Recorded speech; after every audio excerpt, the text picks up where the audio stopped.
어머니 건강을 위해 좀 더 계시는 게 좋겠대요. 그날 밤 큰아들이 했던 말이 아직도 귓가에 맴돕니다. 그때 나는 몰랐습니다. 그 말 속에 숨겨진 진짜 의미를. 병원 복도는 소독약 냄새로 가득했습니다. 70년을 살아온 이 몸이지만 병원 냄새만큼은 여전히 익숙해지지 않더군요. 3층 일반 병실에서 일주일을 보낸 뒤였습니다. 어머니, 좋은 소식이에요. VIP실로 옮기기로 했어요. 큰아들 준석이가 환하게 웃으며 말했습니다. 옆에 선 며느리 수진이도 고개를 끄덕이며 거들었습니다. 어머님, VIP실은 완전 다르대요. 간호사도 전담으로 붙고 병실도 넓고요. 우리가 어머님 건강이 제일 중요하잖아요. 참 효자들이지. 내심 뿌듯했습니다. 큰아들은 어려서부터 속 썩인 적이 없었고 며느리도 나름 괜찮은 사람이었으니까요. 돌아가신 영감이 살아있었다면 얼마나 좋아했을까 싶었습니다. VIP실로 이동하는 동안 나는 휠체어에 앉아 병원 풍경을 바라봤습니다. 복도를 지나치는 다른 환자들, 보호자들의 지친 얼굴. 문득 이런 생각이 들었습니다. 돈이 있다는 게 얼마나 다행인지 모르겠구나. 남편이 평생 모은 재산, 그리고 내가 식당 운영하며 악착같이 모은 돈. 자식들 대학 보내고 결혼시키고 집 마련해주고도 남은 재산이 꽤 됐습니다. 그게 이렇게 고마운 줄 몰랐습니다. 12층 VIP 병동은 일반 병실과는 확연히 달랐습니다. 복도부터가 호텔 같았고 병실 문을 열자 넓은 공간이 펼쳐졌습니다. 어머님, 여기 보세요. 침대도 특수 침대고 저기 소파에서 보호자도 편하게 쉴 수 있어요. 준석이가 병실 이곳저곳을 가리키며 설명했습니다. 창밖으로는 서울 시내가 한눈에 내려다 보였습니다. 간호사가 들어와 인사를 했습니다. 어머님, 저는 이 병실 전담 간호사 정미경입니다. 불편하신 거 있으시면 언제든 호출해 주세요. 30대 중반쯤 되어 보이는 간호사는 친절한 미소를 지었습니다. 어머니, 우리는 회사 일이 있어서 먼저 가볼게요. 내일 아침에 올게요. 큰아들과 며느리가 나갔습니다. 병실 문이 닫히자 갑자기 고요해졌습니다. 저녁 식사는 일반식이 아닌 특별식으로 나왔습니다. 반찬 가짓수도 많고 그릇도 고급스러웠습니다. 하지만 입맛이 없었습니다. 병원 음식이 아무리 좋아도 집밥만 하겠습니까? 영감이 해주던 된장찌개가 먹고 싶네. 남편은 요리를 못했지만 된장찌개만큼은 기가 막히게 끓였습니다. 돌아가시기 전까지도 아침마다 끓여주셨지요. 밤 9시쯤 간호사가 들어와 약을 챙겨줬습니다. 어머님, 편히 주무세요. 혹시 불편하시면 바로 호출하세요. 고맙습니다. 불을 끄고 누웠습니다. VIP실은 조용했습니다. 일반 병실처럼 다른 환자들의 신음소리도 보호자들의 대화 소리도 들리지 않았습니다. 그런데 밤 11시쯤이었을까요? 복도에서 낮은 목소리들이 들려왔습니다. 오늘 12호실 환자 차트 확인했어요? 네, 일단 안정적이긴 한데. 보호자 쪽에서 그쪽 이야기 나왔나요? 뭔가 업무 회의 같았지만 왜인지 모를 불편함이 들었습니다. 의사 선생님들이 회진하나 보다. 그렇게 생각하며 다시 눈을 감았습니다. 하지만 쉽게 잠들지 못했습니다. 낯선 천장, 낯선 침대, 그리고 어딘지 모르게 이상한 분위기. 나이 먹으니 예민해지는구나. 스스로를 타이르며 억지로 잠을 청했습니다. 아침 일찍 준석이가 왔습니다. 손에는 과일 바구니를 들고 있었습니다. 어머니, 잘 주무셨어요? 응, 잘 잤다. 그런데 밤에 복도가 좀 시끄럽더구나. 아, 그래요? 제가 간호사한테 얘기할게요. VIP실인데 소음 관리를 제대로 안 하네요. 준석이는 곧바로 나가서 누군가와 이야기를 나눴습니다. 그리고 돌아와 말했습니다. 어머니, 죄송하대요. 앞으로 조심하겠대요. 괜찮아. 별일 아니야. 하지만 그날 밤도 그 다음날 밤도 비슷한 시간에 복도에서 목소리가 들려왔습니다. 항상 낮은 목소리로 무언가를 논의하는 듯 했습니다. 그날 밤은 유독 잠이 오지 않았습니다. 약을 먹었는데도 눈이 말똥말똥했습니다. 밤 11시 30분경 또다시 복도에서 목소리가 들렸습니다. 이번엔 조금 더 가까웠습니다. 내 병실 바로 옆 12호실 앞인 것 같았습니다. 침대에서 일어나 조용히 문 쪽으로 다가갔습니다. 귀를 기울였습니다. 가족들 의향은 확인됐고 이번 주 안으로 서류 정리하면 될 것 같아요. 치료 일정은 천천히 진행하는 걸로. 급하게 할 필요 없잖아요. 심장이 쿵쾅거렸습니다. 무슨 서류? 무슨 치료 일정? 문을 열고 싶었지만 왠지 두려웠습니다. 다시 침대로 돌아와 누웠습니다. 그날 밤 나는 한숨도 자지 못했습니다. 내가 너무 예민한 건가? 아니면 불안한 예감이 가슴속에서 커져갔습니다. 다음 날 아침 담당 의사가 회진을 왔습니다. 어르신, 상태가 많이 좋아지셨어요. 하지만 좀 더 지켜봐야 할 것 같습니다. 언제쯤 퇴원할 수 있을까요? 글쎄요. 일단은 좀 더 안정을 취하시는 게 좋을 것 같은데요. 의사의 대답은 모호했습니다. 그리고 그의 눈빛에서 나는 뭔가 숨기는 듯한 기색을 느꼈습니다. 아니야, 내 착각이겠지. 하지만 가슴속 불안은 점점 커져만 갔습니다. VIP실에서의 나흘째 밤이었습니다. 그날따라 몸 상태가 좋지 않았습니다. 가슴이 답답하고 숨쉬기가 힘들었습니다.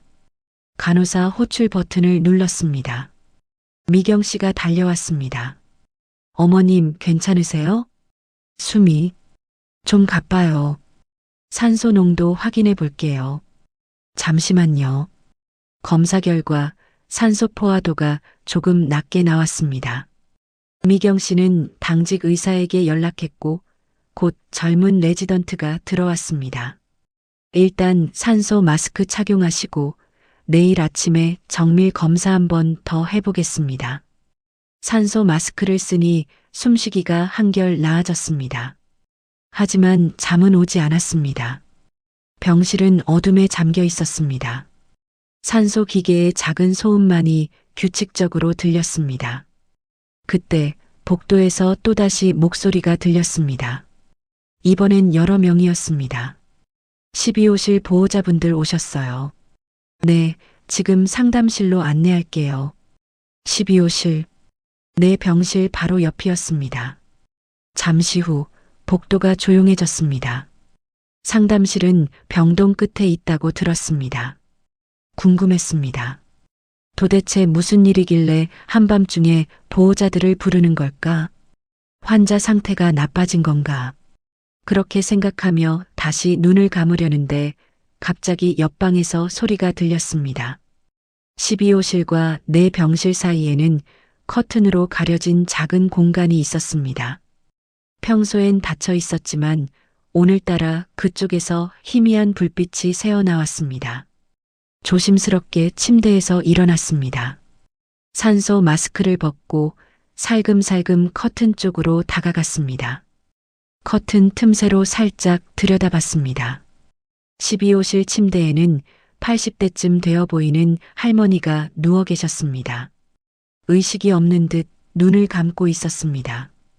그리고 침대 옆에는 40대 남자 둘, 30대 여자 하나, 그리고 양복을 입은 50대 남자가 서 있었습니다. 테이블 위에는 서류 뭉치가 펼쳐져 있었습니다. 일단 여기 서명하시면 됩니다. 양복 입은 남자가 말했습니다. 변호사처럼 보였습니다. 근데 변호사님, 이게 정말 괜찮은 거예요? 어머니가 나중에 40대 남자 중 한 명이 조심스럽게 물었습니다. 걱정 마세요. 이미 판단 능력이 없다는 진단서가 나왔잖아요. 법적으로 아무 문제 없습니다. 판단 능력이 없다는 진단서? 내 심장이 빠르게 뛰기 시작했습니다. 그럼 재산 이전은 언제쯤? 30대 여자가 물었습니다. 목소리가 차가웠습니다. 서류 정리되는 대로요. 한 2주 정도면 될 겁니다. 그럼 어머니 치료는? 치료는 천천히 하시면 돼요. 급할 필요 없죠. 그 순간이었습니다. 40대 남자 중 다른 한 명이 말했습니다. 솔직히 말하면 회복이 늦어질수록 우리한텐 유리하잖아요. 세금 문제도 그렇고. 맞아요. 그리고 어머니가 깨어나시면 또 복잡해지니까. 여자가 맞장구 쳤습니다. 온몸이 얼어붙었습니다. 무슨 말을 하는 거지. 내 손이 떨렸습니다. 커튼을 잡은 손에서 힘이 빠져나갔습니다. 그래도 형님, 우리가 너무한 거 아니에요? 어머니가. 젊은 쪽 남자가 말을 꺼냈지만, 야, 정신 차려. 어머니 재산은 어차피 우리 거잖아. 지금 정리 안 하면 나중에 더 복잡해져. 형이라 불린 남자가 단호하게 말했습니다. 나는 더 이상 견딜 수 없었습니다. 조용히 뒤로 물러나 침대로 돌아왔습니다. 세상에, 저게 사람들이야, 짐승들이야. 침대에 누웠지만 눈을 감을 수가 없었습니다. 저 할머니의 자식들은 어머니가 의식 없이 누워 계신 동안 재산을 빼돌리고 있었습니다. 그리고 치료를 일부러 늦추려고 하고 있었습니다. 아니야, 내가 잘못 들은 거야. 그럴 리가 없어. 하지만 아무리 생각해도 내가 들은 것은 분명했습니다. 그리고 문득 소름 끼치는 생각이 들었습니다. 만약 우리 애들도. 아니야. 준석이는 그런 애가 아니야. 동석이도 막내 성민이도. 하지만 며칠 전부터 들려오던 복도의 대화들, 애매한 퇴원 일정, VIP실로의 갑작스러운 이동, 모든 것이 퍼즐처럼 맞춰지기 시작했습니다. 설마 그럴 리가. 다음 날 아침 준석이가 왔습니다. 평소처럼 환한 미소를 지으며, 어머니, 어젯밤 잘 주무셨어요? 나는 그의 얼굴을 빤히 쳐다봤습니다. 이 아이가 정말 그럴 수 있을까? 어머니, 왜 그러세요? 어디 불편하세요? 준석아. 네, 어머니. 나 언제쯤 퇴원할 수 있니? 순간 준석이의 표정이 미세하게 변했습니다.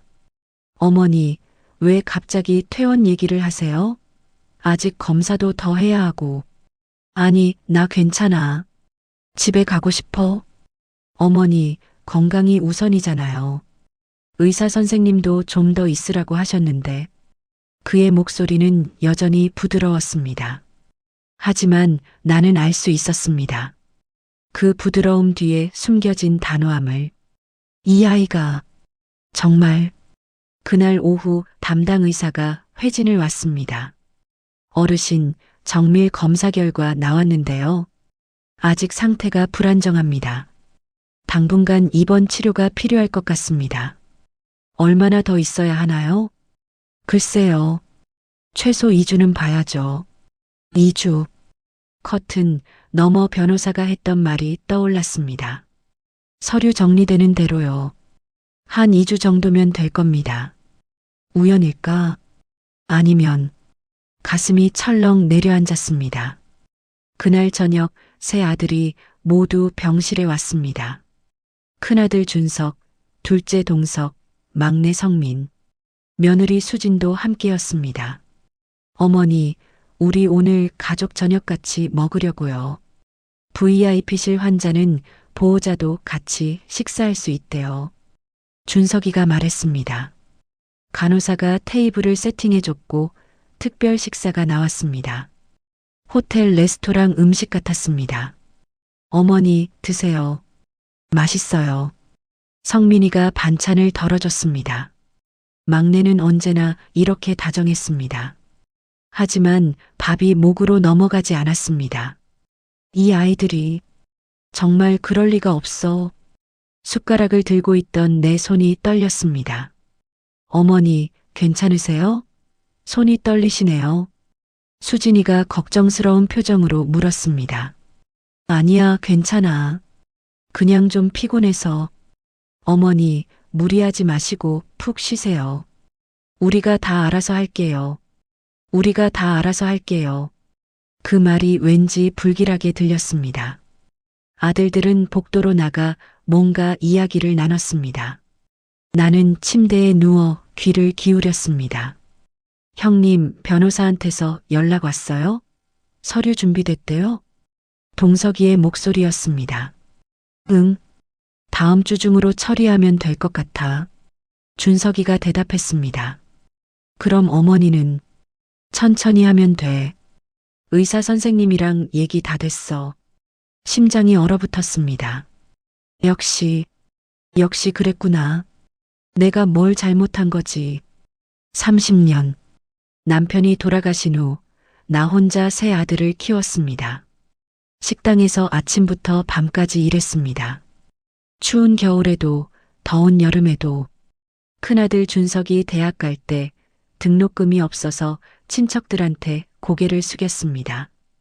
둘째 동석이 사업 시작한다고 할 때 내 노후 자금을 털어줬습니다. 막내 성민이 결혼할 때 집 계약금을 보탰습니다. 그렇게 내 인생을 다 쏟아부었는데 내 자식들이 나를 이렇게 대하는구나. 눈물이 났습니다. 하지만 흘리지 않았습니다. 울면 간호사가 들어올 테니까. 울면 아이들이 알아챌 테니까. 이불을 끌어안고 소리 없이 울었습니다. 담당 의사를 따로 불러 이야기를 나눴습니다. 선생님, 제가 퇴원하면 안 될까요? 어르신, 아직 상태가.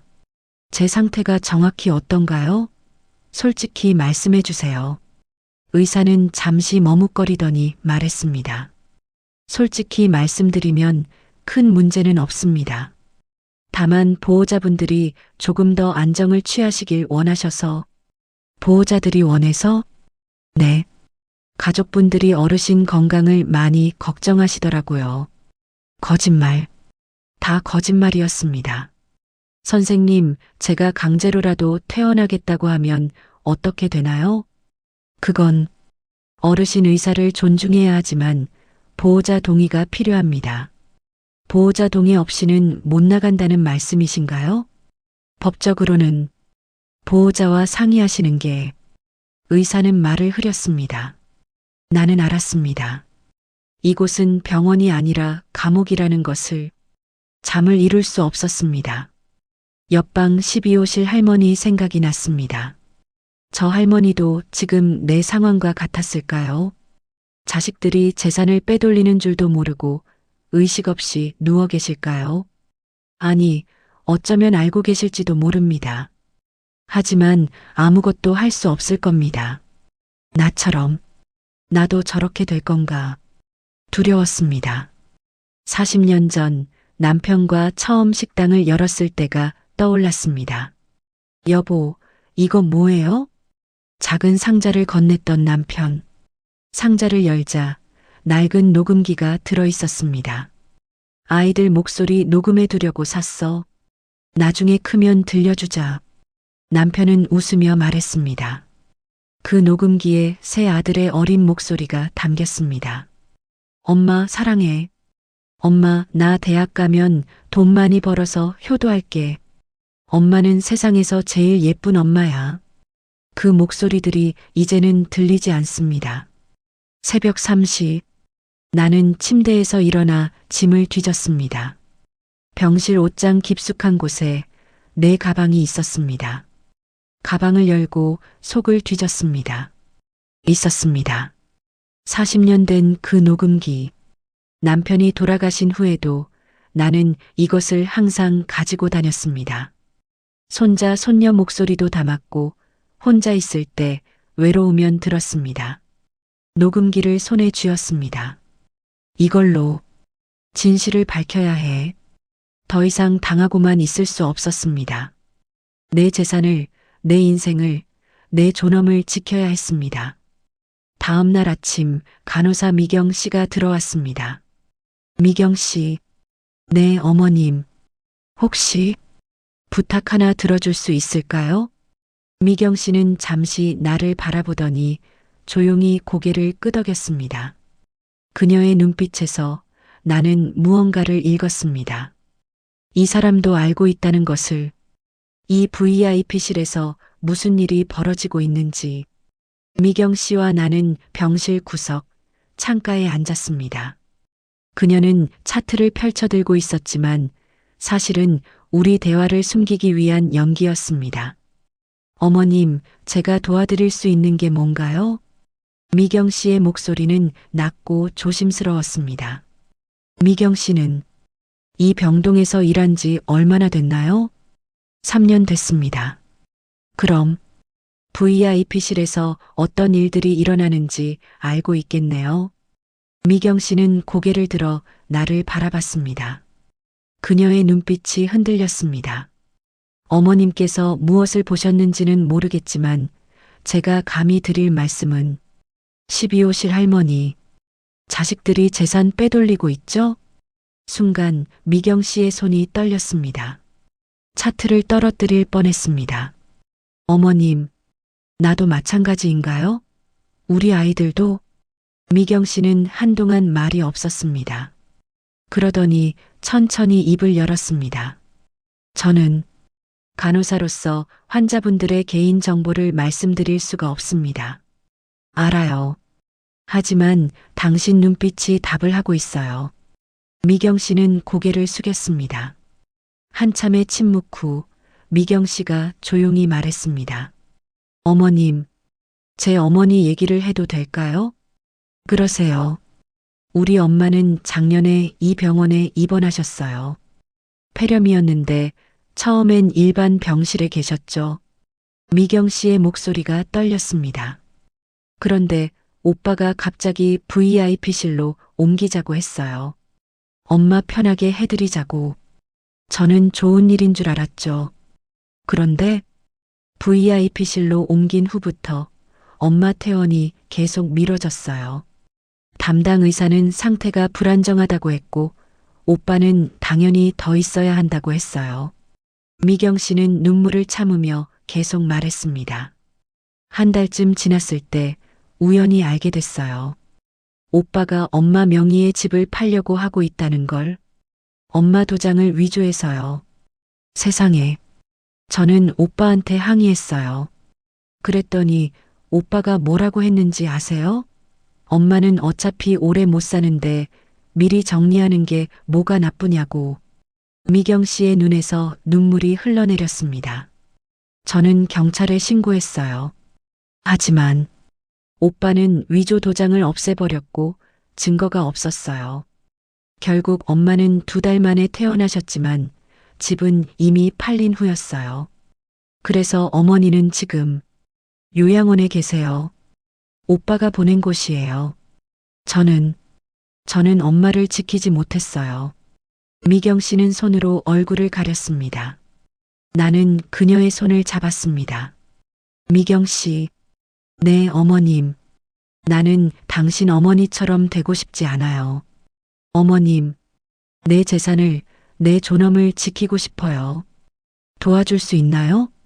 미경 씨는 눈물을 닦으며 고개를 들었습니다. 어머님, 저는 간호사예요. 할 수 있는 게 많지 않아요. 당신이 아는 것만 알려줘요. 이 병원 시스템, VIP실의 관행, 의사들과 보호자들이 어떻게 짜고 치는지. 미경 씨는 잠시 망설이더니 천천히 고개를 끄덕였습니다. 알겠습니다. 하지만 조심하셔야 해요. 이미 서류가 진행 중이라면 시간이 많지 않을 거예요. 얼마나 남았죠? 보통 2주에서 3주 사이에 모든 게 끝납니다. 2주에서 3주. 담당 의사가 말한 입원 기간과 정확히 일치했습니다. 미경 씨는 조심스럽게 VIP실의 어두운 면을 설명하기 시작했습니다. 어머님, VIP실은 겉으로는 최고급 의료 서비스를 제공하는 곳이에요. 하지만 일부 환자들에게는 다른 목적으로 사용돼요. 다른 목적? 재산이 많은 노인 환자들이 VIP실에 오면 보호자들이 의사와 짜고 입원 기간을 늘려요. 그 사이에 재산을 정리하는 거죠. 의사들도 공범이라는 거네요. 일부 의사들은요. 물론 모두가 그런 건 아니에요.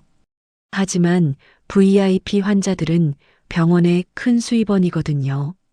그래서 묵인하는 분위기가 있어요. 소름이 돋았습니다. 그리고 어머님, 더 무서운 건요. 미경 씨는 목소리를 더 낮췄습니다. VIP실 환자 중 일부는 판단 능력 상실 진단을 받아요. 보호자 요청으로요. 판단 능력 상실? 네. 그 진단서가 있으면 환자 동의 없이도 보호자가 재산 처분을 할 수 있어요.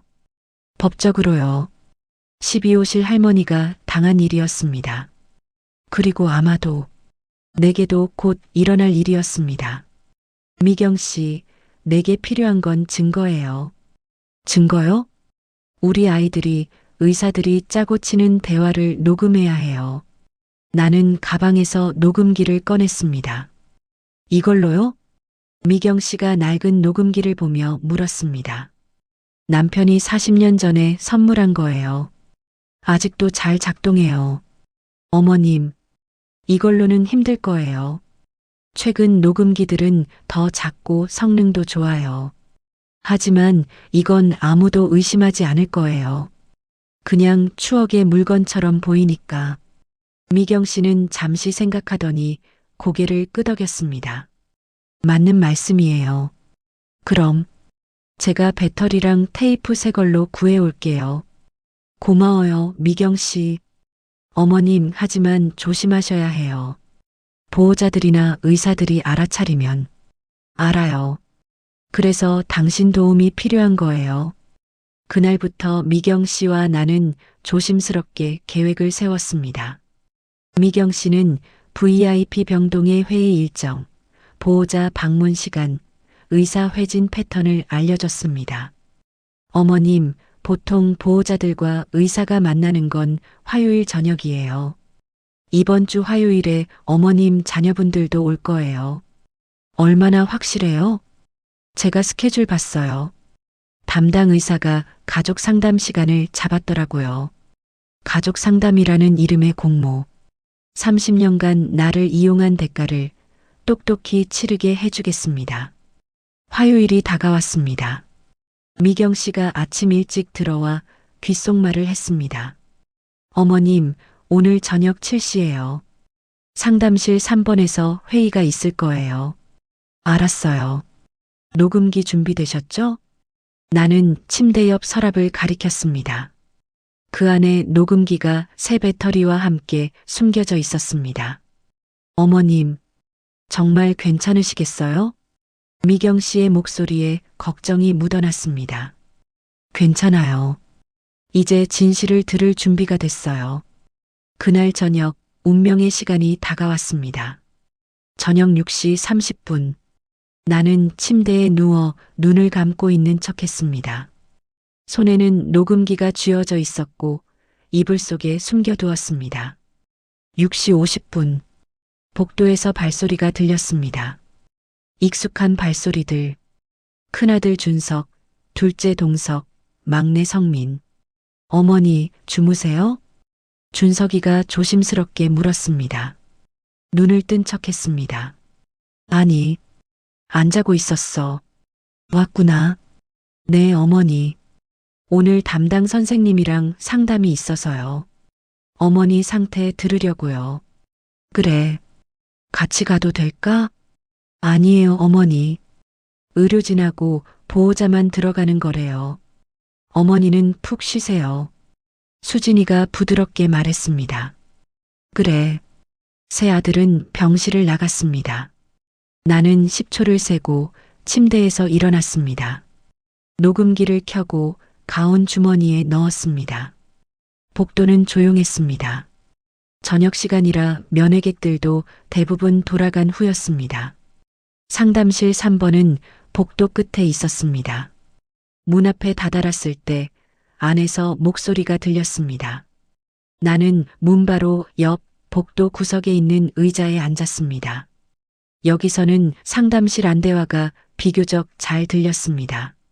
녹음기를 가운 주머니에서 꺼내 몰래 녹음 버튼을 눌렀습니다. 안녕하세요, 박 선생님. 준석이의 목소리였습니다. 네, 어서 오세요. 앉으시죠. 40대 정도로 들리는 남자 목소리. 담당 의사 박 선생이었습니다. 오늘 말씀드릴 건 어머님 상태와 앞으로의 치료 계획인데요. 네, 선생님. 어머니 상태가 많이 안 좋으신가요? 동석이가 물었습니다. 아니요, 사실 의학적으로는 큰 문제 없습니다. 퇴원하셔도 되는 상태예요. 잠깐의 침묵. 그럼 왜 계속 입원하라고 하신 거예요? 성민이었습니다. 막내의 목소리에는 의아함이 묻어났습니다. 그건 보호자분들 의향을 존중해서였죠. 성민아, 조용히 해. 선생님, 계속 말씀하세요. 준석이가 막내를 제지했습니다. 네. 그래서 오늘 말씀드리고 싶은 건 지난번에 요청하신 판단 능력 평가 건입니다. 심장이 쿵 내려앉았습니다. 판단 능력 평가? 아, 네. 그거 어떻게 됐어요? 준석이가 물었습니다. 일단 서류는 준비돼 있습니다. 제가 진단서 작성할 수 있고요. 그럼 언제쯤 처리 가능한가요? 이번 주 안으로 가능합니다. 선생님, 그런데 혹시 나중에 문제될 일은 없겠죠? 수진이었습니다. 걱정 마세요. 법적으로 아무 문제 없어요. 고령 환자의 경우 판단 능력 저하는 충분히 진단 가능한 범위니까요. 그럼 그 진단서로 재산 처분도 가능한 거죠? 동석이가 확인했습니다. 네, 법원 허가만 받으시면 됩니다. 변호사분이랑 상담하셨죠? 네, 다 얘기했어요. 손이 떨렸습니다. 녹음기를 떨어뜨릴 뻔했습니다. 그런데 형님, 진짜 이래도 되는 건가요? 성민이었습니다. 성민아, 우리 이미 얘기했잖아. 하지만 어머니가 멀쩡하신데 판단 능력이 없다는 진단서를 만드는 건. 야, 정신 차려. 어머니 재산 6억이야. 그거 세금 내고 나면 얼마 안 남아. 지금 처리 안 하면 나중에 상속세로 반 이상 날아간단 말이야. 준석이의 목소리가 차가워졌습니다. 형님 말이 맞아.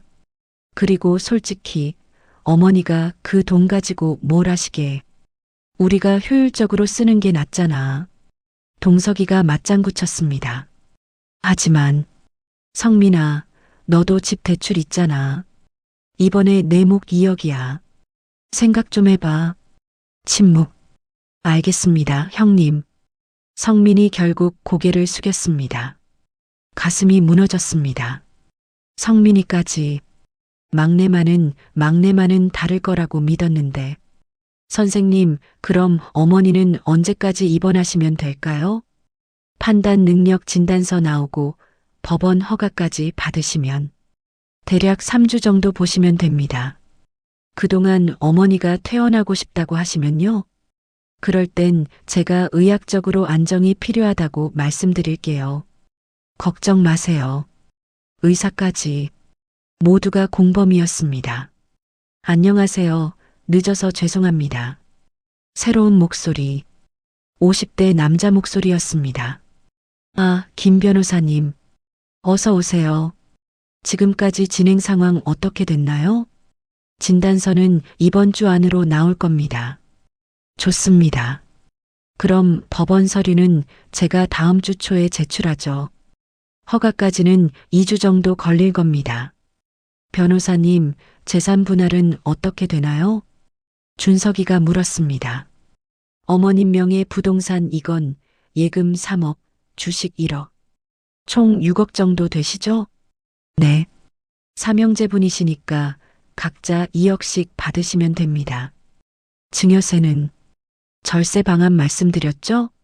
네, 들었습니다. 좋습니다. 그럼 모든 준비가 끝났네요. 나는 더 이상 들을 수가 없었습니다. 조용히 일어나 병실로 돌아왔습니다. 녹음기는 여전히 주머니에서 돌아가고 있었습니다. 침대에 앉았습니다. 눈물이 흘러내렸습니다. 30년. 남편 장례식 다음 날부터 나는 식당에 나갔습니다. 친척들은 말했습니다.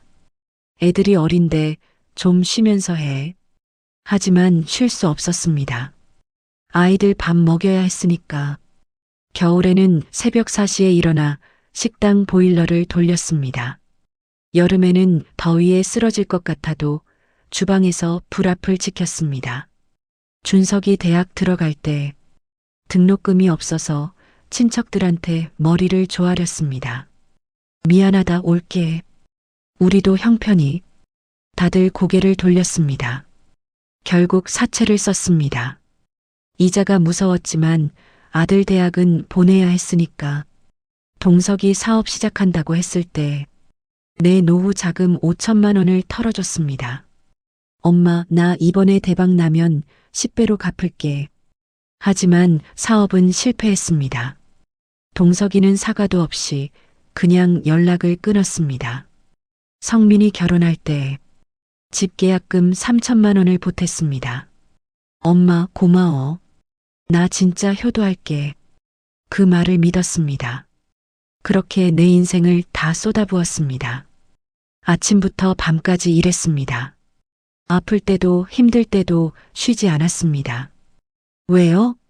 자식들이 잘 되라고. 자식들이 편하게 살라고. 그게 엄마의 도리라고 생각했으니까.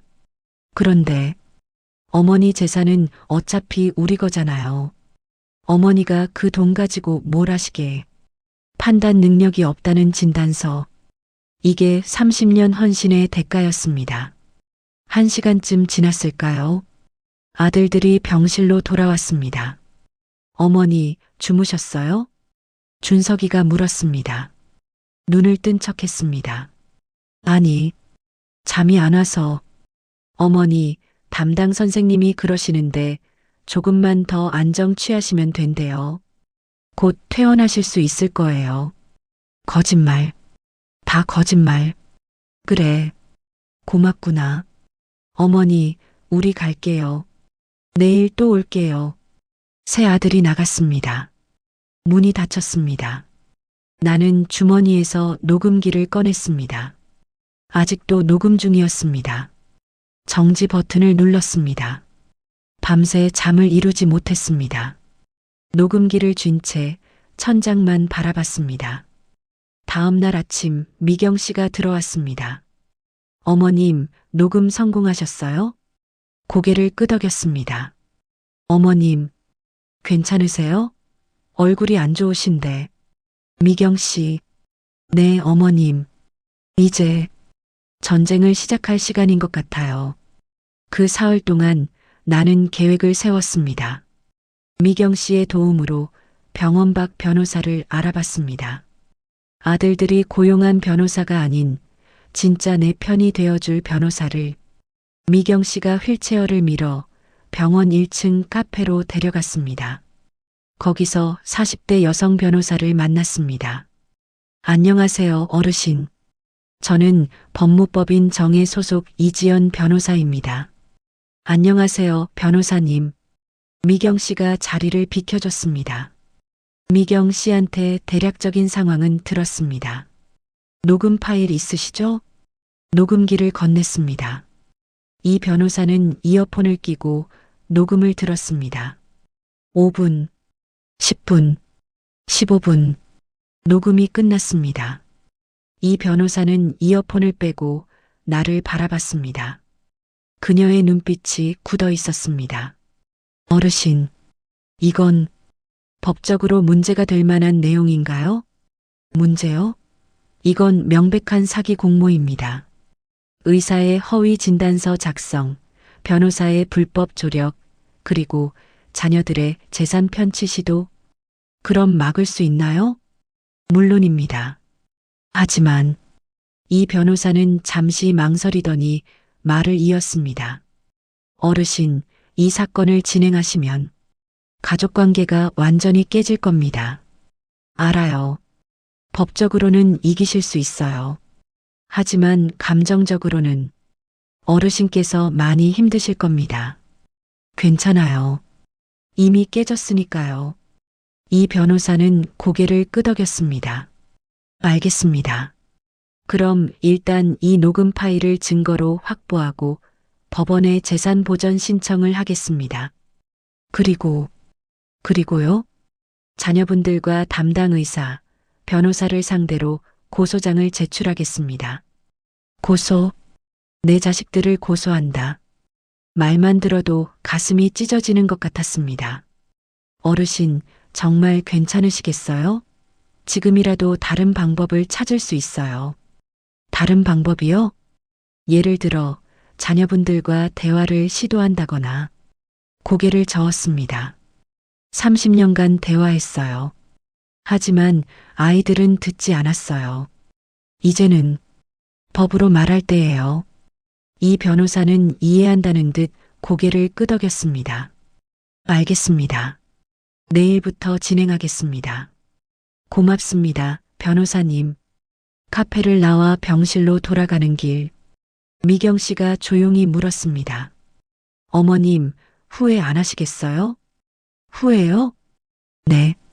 그래도 자식들인데. 미경 씨, 휠체어를 멈춰 세웠습니다.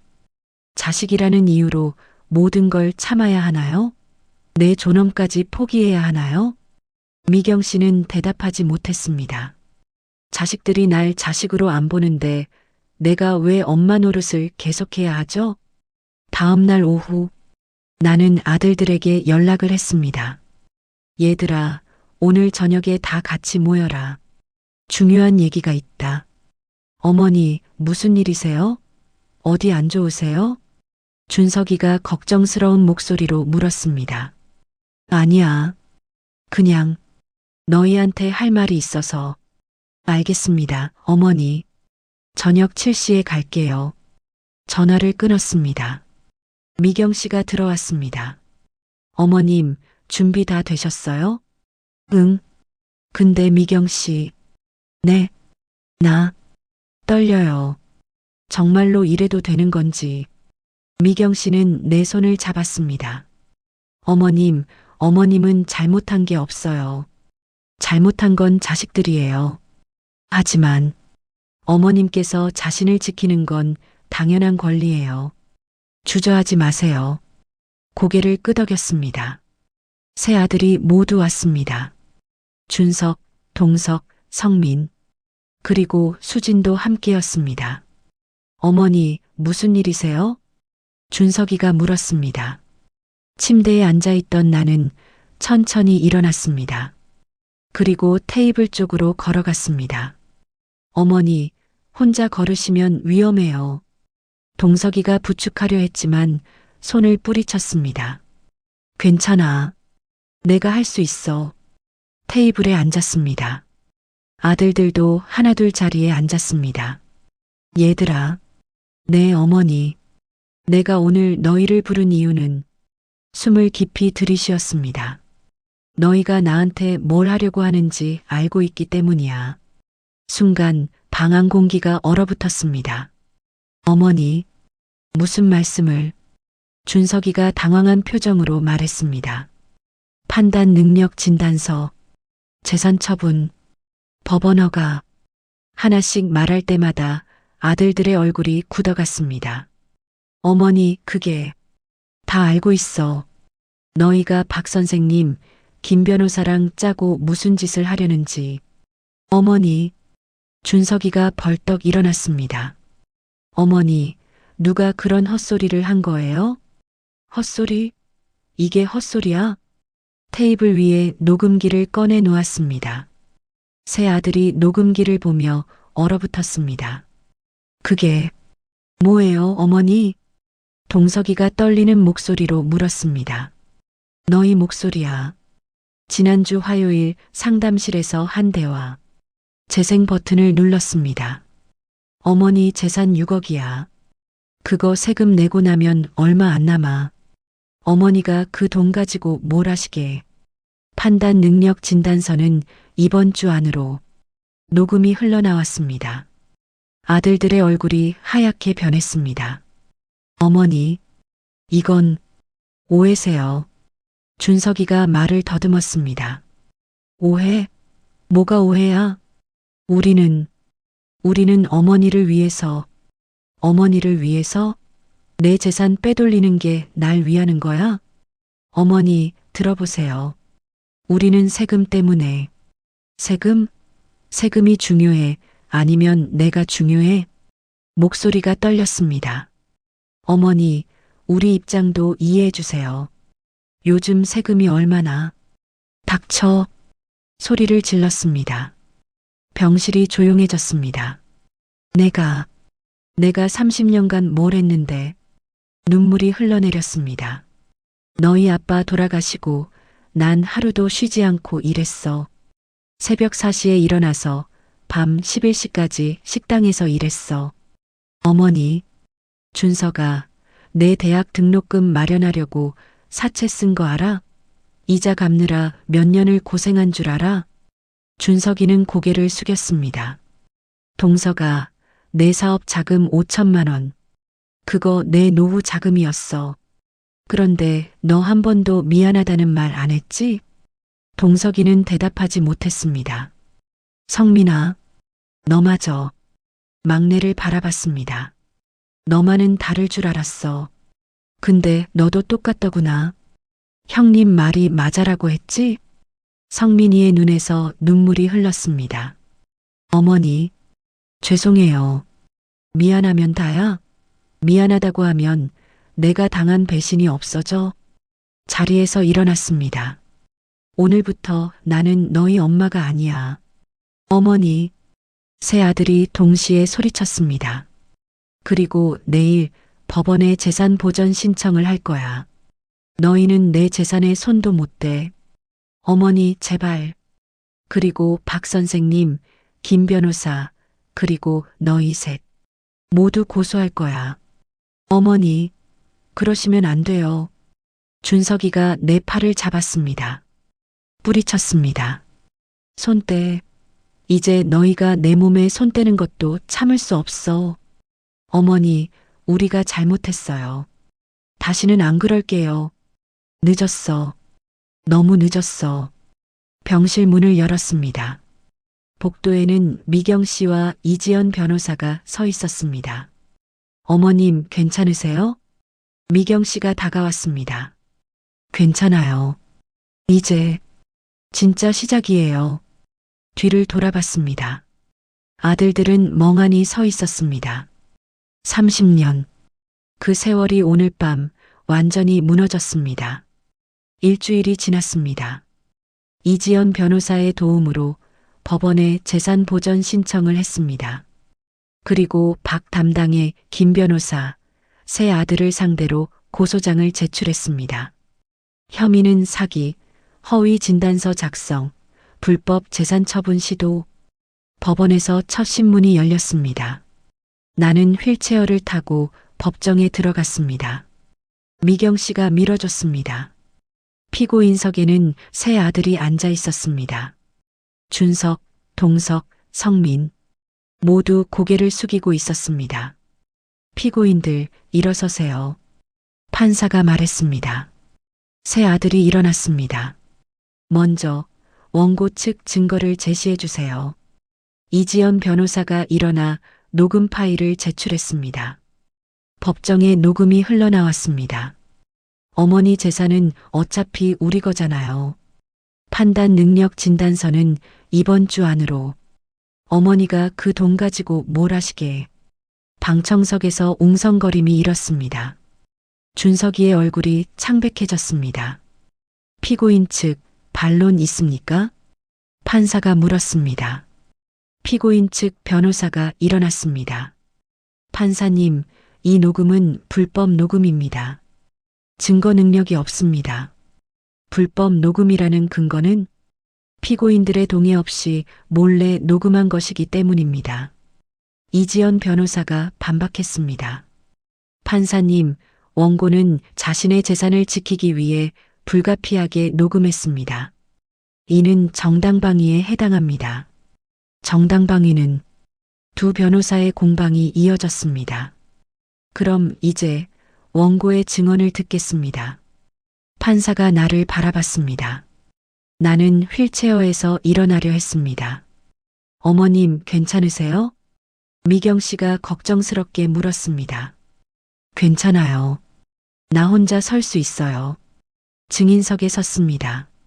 원고, 지금부터 사실대로만 말씀하세요. 네, 판사님. 피고인들이 원고의 재산을 처분하려 했다는 것이 사실입니까? 네, 사실입니다. 그 과정에서 원고의 판단 능력을 문제 삼으려 했다고요? 네. 담당 의사가 허위로 진단서를 작성하려 했습니다. 방청석이 다시 웅성거렸습니다. 피고인들은 원고의 친자식들입니까? 네. 목이 메었습니다. 그럼 원고께서는 자식들을 어떻게 키우셨나요? 30년간 혼자서 키웠습니다. 남편이 돌아가신 후 눈물이 흘렀습니다. 식당 일을 하면서 새 아들을 대학까지 보냈습니다. 사채까지 쓰면서. 그런데 자식들이 배신했다고 느끼신 겁니까? 네. 제가 평생 모은 재산을 빼앗으려 했습니다. 제 동의도 없이. 알겠습니다. 자리로 돌아가세요. 휠체어로 돌아왔습니다. 피고인 박준석, 앞으로 나오세요. 큰아들이 증인석에 섰습니다. 피고인, 원고의 재산을 처분하려 한 것이 사실입니까? 준석이는 한참을 침묵하더니 입을 열었습니다. 네, 사실입니다. 방청석이 술렁였습니다. 왜 그랬습니까? 세금 때문이었습니다. 나중에 상속받으면 세금이 너무 많아서. 그래서 어머니 몰래 재산을 빼돌리려 했다는 겁니까? 죄송합니다. 어머니께 직접 상의는 하지 않았습니까? 하지 않았습니다. 왜요? 어머니가 반대하실 것 같아서. 판사는 고개를 저었습니다. 피고인 박동석, 박성민도 마찬가지입니까? 네, 판사님. 둘째와 막내도 고개를 숙였습니다.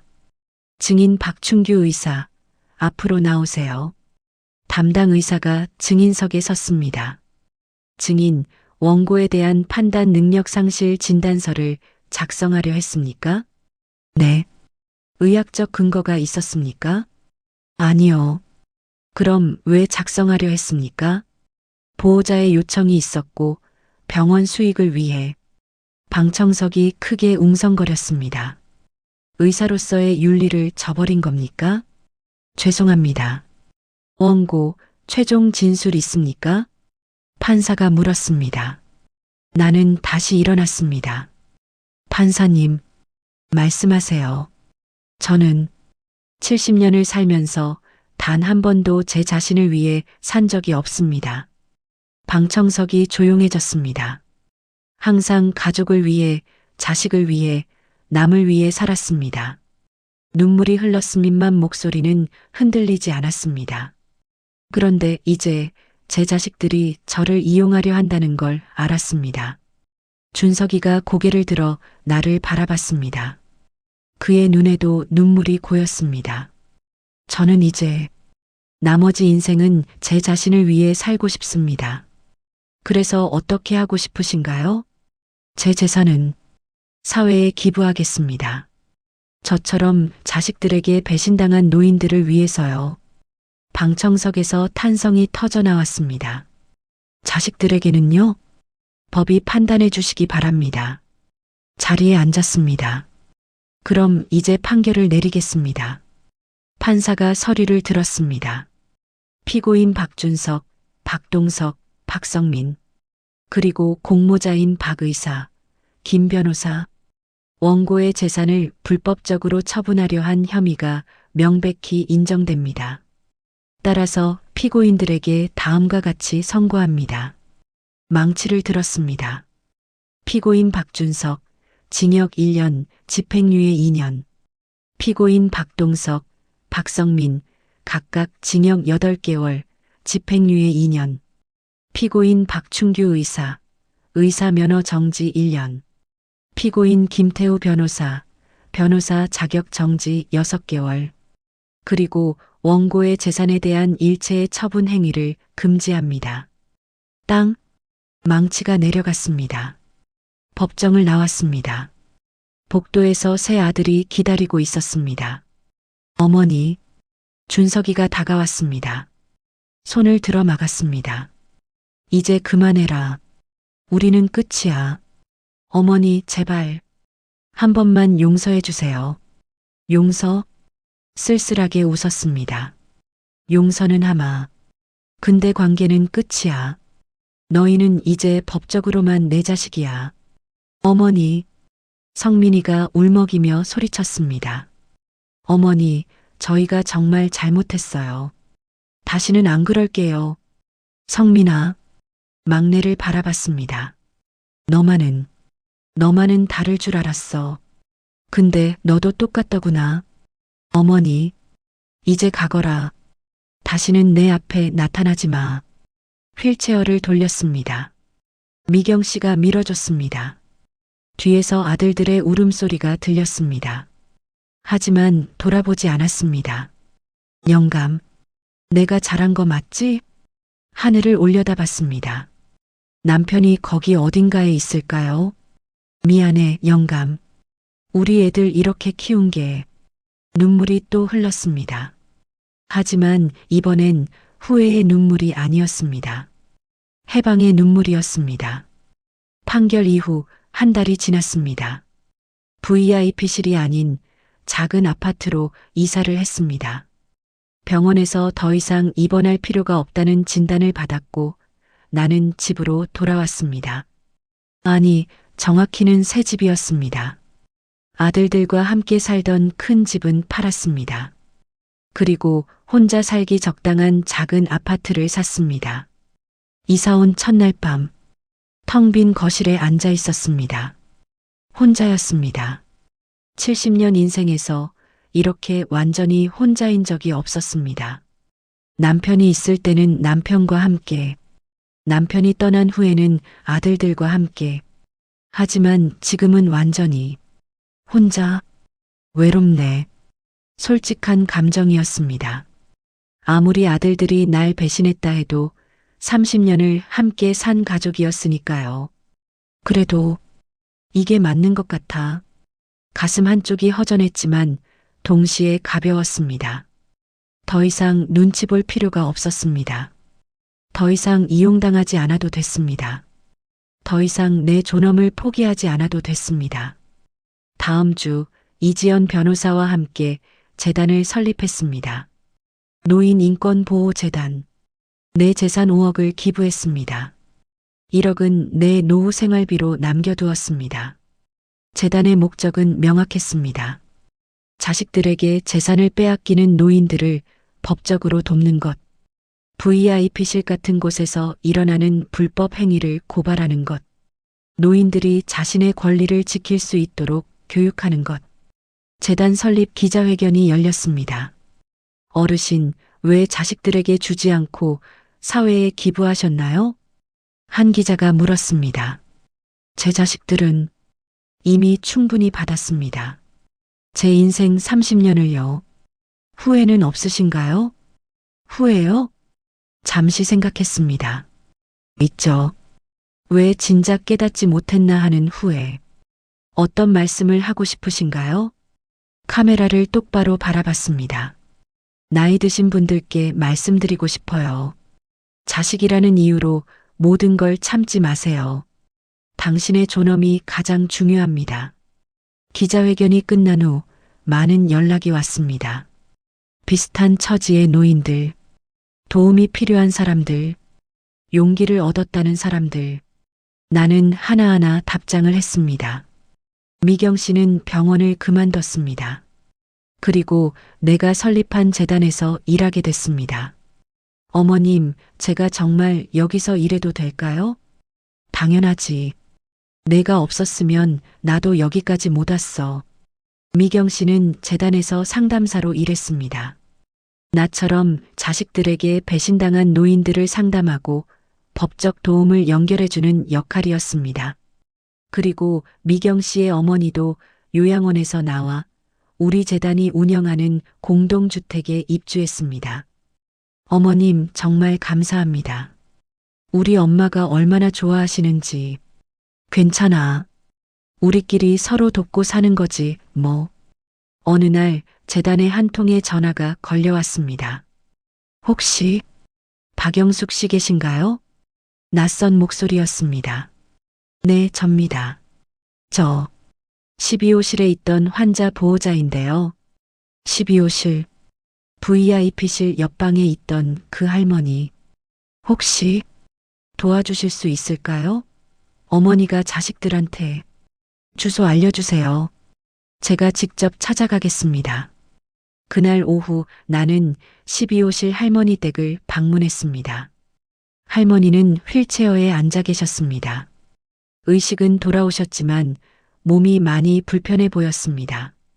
어머님, 이분이 도와주신다는 분이세요. 보호자가 소개했습니다. 안녕하세요, 어머님. 할머니는 나를 빤히 쳐다보시더니 천천히 입을 여셨습니다. 당신, VIP실에. 네, 기억하세요? 고마워요. 덕분에 살았어요. 알고 보니 12호실 할머니도 자식들을 고소했다고 합니다. 내 소식을 듣고 용기를 냈다고 합니다. 어머님도 이기셨어요? 네. 당신처럼. 할머니는 눈물을 흘리셨습니다. 우리는 손을 맞잡았습니다.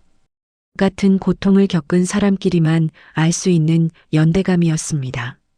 재단은 빠르게 성장했습니다. 전국에서 비슷한 사례가 접수됐고 우리는 100명이 넘는 노인들을 도왔습니다. 언론에서도 관심을 가졌습니다. VIP실 노인 학대 실태, 재산 빼돌리는 자식들, 법에 심판받다, 70대 할머니가 만든 노인 인권혁명.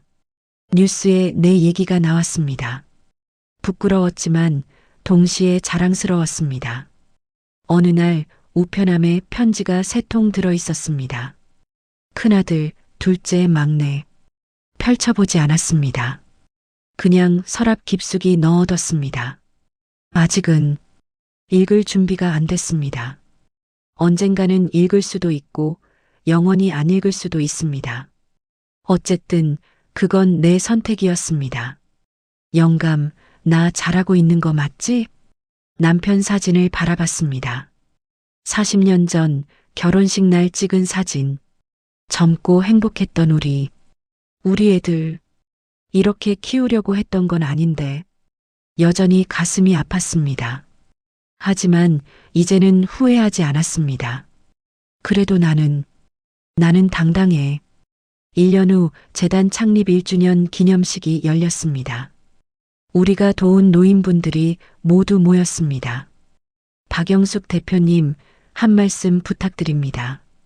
사회자가 마이크를 건넸습니다. 단상에 올라갔습니다. 70명이 넘는 노인들이 나를 바라봤습니다. 모두 나처럼 자식들에게 배신당했던 사람들, 모두 나처럼 용기를 내서 일어섰던 사람들. 저는 목소리가 떨렸습니다. 저는 71년을 살면서 한 번도 저 자신을 위해 살아본 적이 없었습니다. 청중들이 조용히 들었습니다. 항상 남을 위해, 가족을 위해, 자식을 위해 살았습니다. 그런데 지난 1년간 처음으로 제 자신을 위해 살아봤습니다. 눈물이 흘렀습니다. 그리고 깨달았습니다. 나이가 들어도 우리는 존엄할 자격이 있다는 것을. 박수가 터져 나왔습니다. 우리는 피해자가 아닙니다. 우리는 생존자이고 이제는 심판자입니다. 박수 소리가 더 커졌습니다. VIP실은 지옥이었습니다. 하지만 저는 거기서 심판자가 되었습니다. 그리고 여러분도 모두 심판자가 되셨습니다. 기립박수가 이어졌습니다. 단상에서 내려와 사람들 사이를 걸었습니다. 한 명 한 명과 악수를 나눴습니다. 집으로 돌아왔습니다. 조용한 아파트, 혼자 있는 공간. 하지만 더 이상 외롭지 않았습니다. 창밖을 바라봤습니다. 서울의 야경이 펼쳐져 있었습니다. 이제야 내 인생이 시작되는 것 같아. 71년. 그중 70년은 남을 위해 살았습니다. 하지만 이제부터는 나를 위해 살 겁니다. 늦었지만 아직 늦지 않았습니다. 지옥은 VIP실이었고 고개를 들어 하늘을 바라봤습니다. 판사는 나였구나. 별이 빛나고 있었습니다. 남편이 저 별들 중 하나에서 나를 보고 있을까요? 영감, 나 이제 괜찮아. 걱정하지 마. 혼잣말을 했습니다. 그리고 미소를 지었습니다. 처음으로 진짜 행복한 미소를. 그로부터 5년 후 노인인권보호재단은 전국 10개 지부로 확대됐습니다. 우리가 도운 노인은 1000명이 넘었습니다. VIP실 불법 운영 병원 3곳이 적발됐고 의사 면허 취소 7명, 변호사 자격 정지 12명의 결과를 이끌어냈습니다. 법도 바뀌었습니다. 노인재산보호법이 제정되어 이제는 노인의 동의 없이 재산을 처분할 수 없게 됐습니다. 나는 76세가 됐습니다. 여전히 재단 대표로 일하고 있습니다. 미경 씨는 부대표가 됐고 12호실 할머니는 고문으로 활동하고 계십니다. 자식들과는 아직도 연락하지 않습니다. 가끔 편지가 옵니다. 서랍에 쌓여있는 편지가 이제 20통이 넘습니다. 언젠가는 읽을지도 모릅니다. 아니면 영원히 안 읽을지도 모릅니다. 어쨌든 그건 내 선택입니다. 중요한 건 나는 이제 행복하다는 것입니다. 오늘도 재단 사무실에 한 통의 전화가 걸려왔습니다. 저 도움이 필요한데요. 자식들이 제 재산을. 나는 전화를 받으며 말했습니다. 걱정 마세요. 제가 도와드릴게요. 당신도 심판자가 될 수 있어요.